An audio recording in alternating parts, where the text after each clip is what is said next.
আসসালামু আলাইকুম। আমি একটি কড়াই বসিয়ে দিয়েছি। কড়াইতে কিছুটা তেল ছিল, এখন আবার নতুন করে আরেকটু তেল দিয়ে দিব সাথে। এখন এই তেলটা গরম হয়ে গেলে আমি এখানে কিছু চিংড়ি মাছ ভেজে নিব।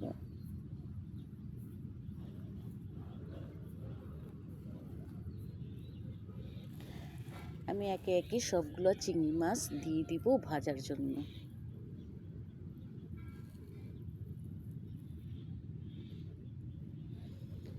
যদি আপনাদের ভালো লাগে আমার এই রান্নাটা, তাহলে লাইক, কমেন্ট, শেয়ার, সাবস্ক্রাইব করে দিবেন।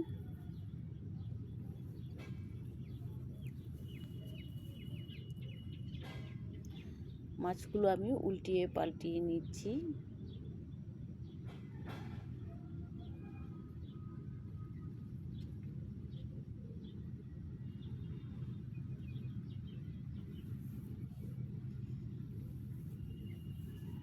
মাছগুলো দেখেন কি সুন্দর একটু লাল লাল হয়ে ভাজা হয়ে গিয়েছে।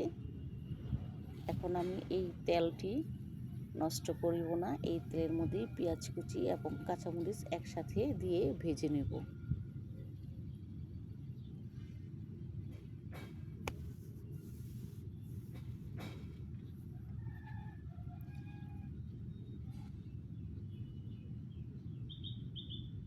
দিয়ে দেব স্বাদ মতো লবণ।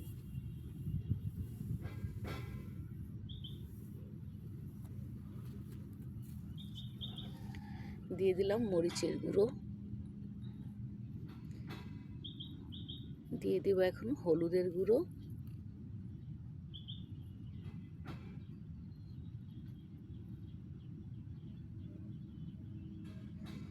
এখন আমি একটু নেড়ে চেড়ে নিব।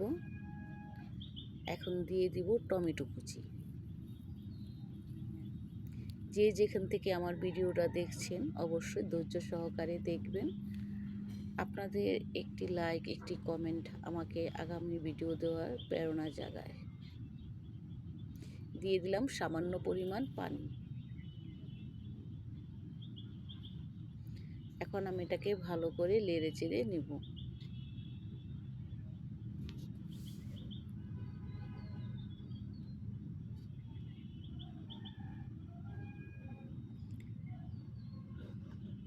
এখন দিয়ে দেব চিংড়ি মাছ ভাজা। এখন আমি এটাকে উল্টিয়ে পাল্টিয়ে নেড়ে চেড়ে নেব।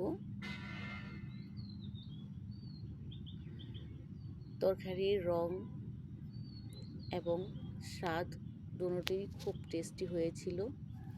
রংটাও দেখতে খুব সুন্দর হয়েছিল। আপনারা এইভাবে বাসায় রান্না করে খেয়ে দেখবেন, অনেক টেস্ট, অনেক মজা হয়। চিংড়ি মাছটা ভেজে রান্না করলে অনেক ভালো লাগে। দিয়ে দিলাম ধনিয়া পাতা। যে যেখান থেকে দেখছেন অবশ্যই পাশে থাকবেন। আমার রান্নাটা প্রায় হয়ে গেল। এখন আমি উল্টে পাল্টিয়ে দেব। ধনেপাতা দিয়ে দিয়েছি।